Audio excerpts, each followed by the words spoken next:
anything to do to support our people, islanders in the Pacific, I'm there. We're going to be there. Whakaolawhati makau, mawhala. Ia honei o mai motoro ke ona ki whanga. Ko hingoi ki whanga ko tina. Ko Fundraiser e Niue Sports Federation. So o mai motoro ko mo tamawhine hapu mo hoana. Ke whelewea mo Niue Sports Federation. Whelewea motoro I the lobby. Bro, what's up peeps? This is, we're at the lobby and we're in what's this place? This is the old Sky City. Now we're here to watch a movie. We're here to watch Tina. So we've got some secret. Apparently the lead actress is coming. The lead actress is coming. I'll just see. Oh, my cuz. What's up, cuz? How are you? Courtney, our secretary. Hi. How are you? How are you? Good. I like your outfit. Okay. Oh, first prize. Oh, we'll see you in the movie. Yeah. Yo. Whakaolawhatu makau. O mai te wai a mautolu. Si o mautolu ke ewa. O mautolu ke ewa. Si ai whai tauka tau mena kai I whale ki whanga. Tauka, expensive. Si o ki Woolworths ke whakatau tau snack. Tau mena kai. We're off to Countdown Woolworths now. Just to go buy some knickknacks. We do, as I said before, for $20 we get movie, popcorn and ice cream. But that may not be enough for our manapa, especially the island manapa. So we're gonna go, I just want to go buy a little drink. Go buy a little drink and maybe some chocolate. We'll just see. So this is Elliott Street. Go around the atrium. Sky City's just up there. And yeah, so, yep, cool. Oh, good news, we got the lead actress, Anapela, Manu Saote's wife coming. So she's gonna come and be a part of it. Hopefully get a quick interview. Can't wait. Yep. Okay. Hopefully be here. We've got Niue royalty here. We've got Niue royalty here. I'm checking you with a favor.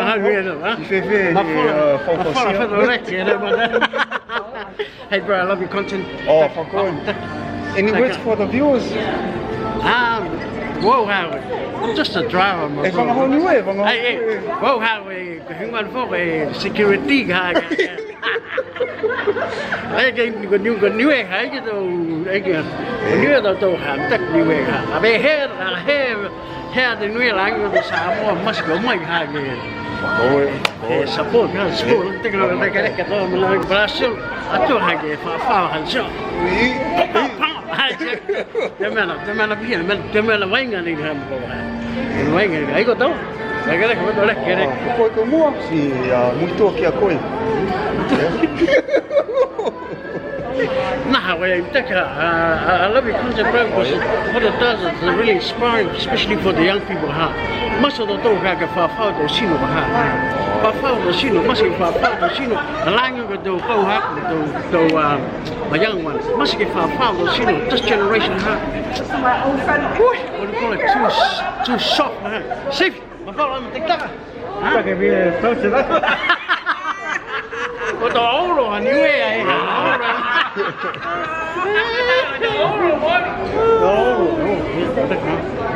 I'm just here for Niue Sports Culture support. Over there, that's good. Take a little camera though. Oi, sino leque.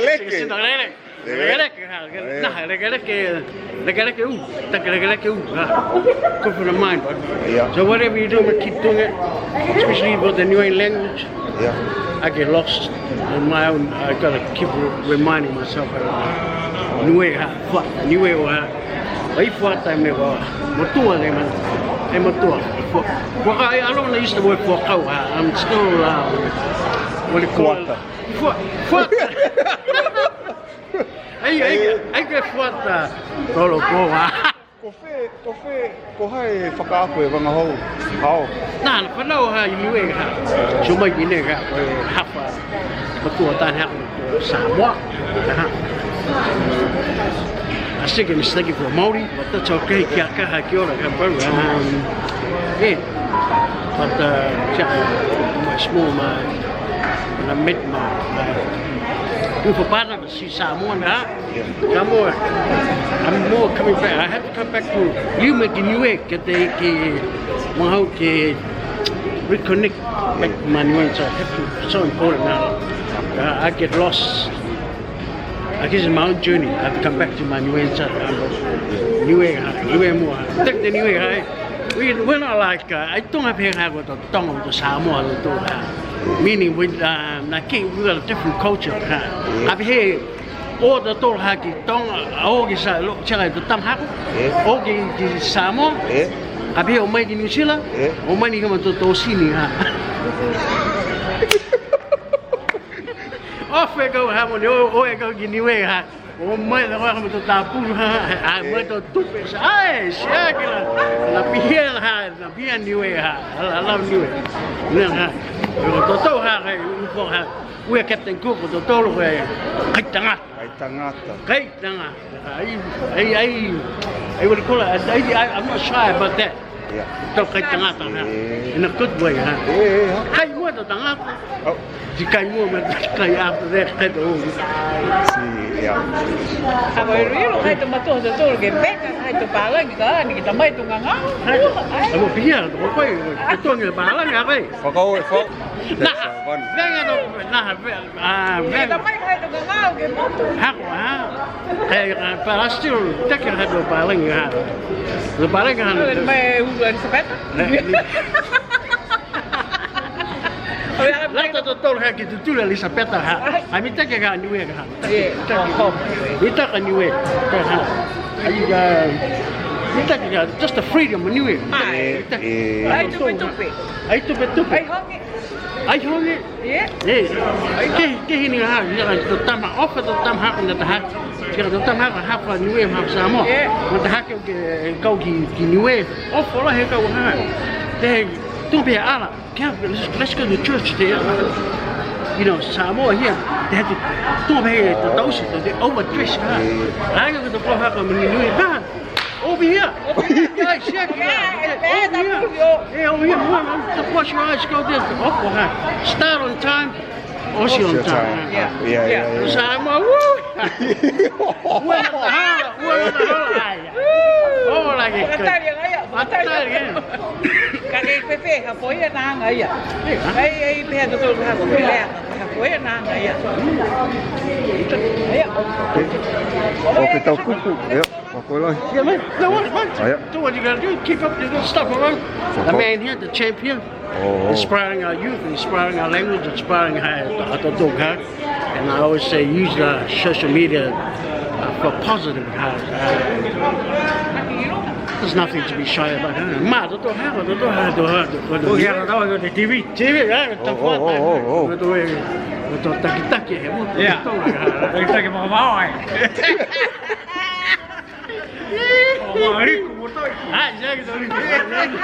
Rico ama aku lo haya. Siapa yang boleh? Mutalo ha aku ko. Afano ai kira aku mo ha mo. Tingala semua aku. Apa ke mutalo sa. That's why my I'm saying she's wearing blue. The same mutalo.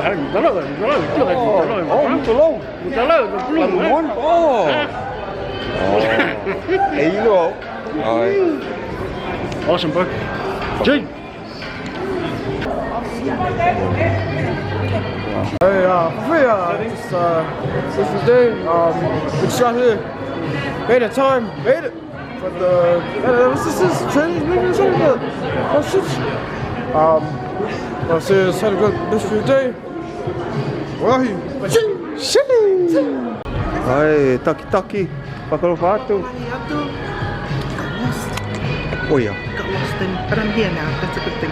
And all the buildings, they're all broken down. So anyway, Niue po. Whakoe. Whakoe meke ke taki aho nei, te whea motolu mang whauhako, whakoe. We're lucky. Woo, go Tamaki. Yay! First prize. Here's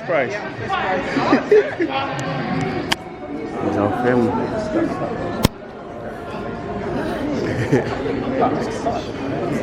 Okay. Yep.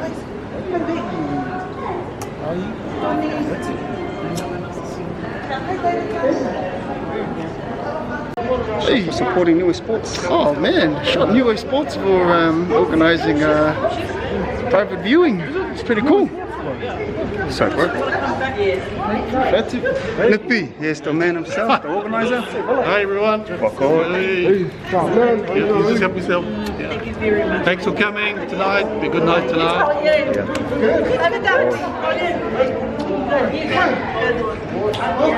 I'll be back in 2 hours. Yes, Joss.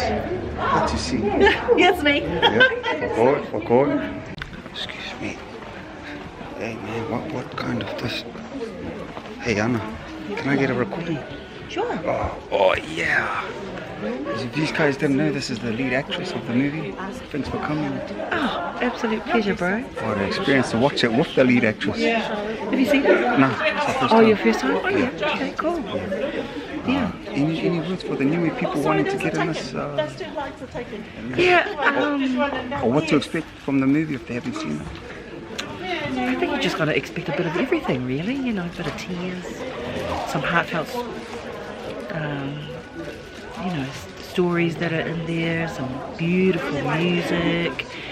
I just think all the things that unite us as human beings on a spiritual level as well as a human level. Yeah. So yeah, wonderful. Thanks for having me. Thank you for coming. Oh, absolute pleasure, bro. We are blessed to have Anna here and Bella. Don't worry about him, you know, all good. I know he's just behind us, but hey. Saki lagi mangi ha, we tak ni tu mai tu ana. Hadu na pia, hair di Niue, masa tu ke UBE, we're going to be there live with the pin Samoa. Hair di Niue, masa tu ke mai kini ka ke support di Niue ha. Na tahane we tahane support one another ha. Tu ha di Niue ha. China ha. Every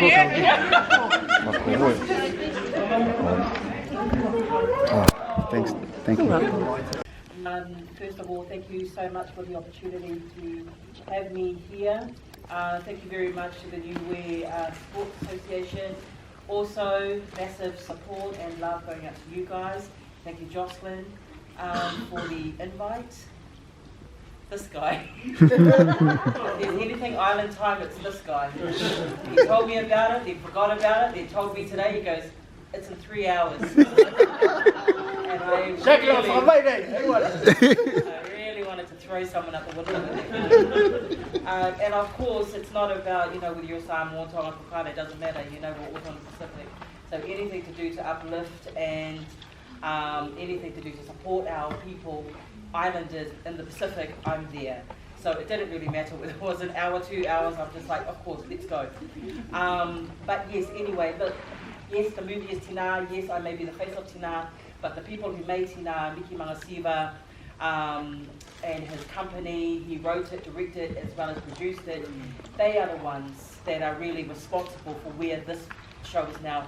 He and the producers, plus the publicity. I mean, it's a huge family behind this massive machine that keeps rolling on. And it's been doing so incredibly well. We just yesterday, I'm pretty sure it's online now, but just yesterday we passed the $4 million mark.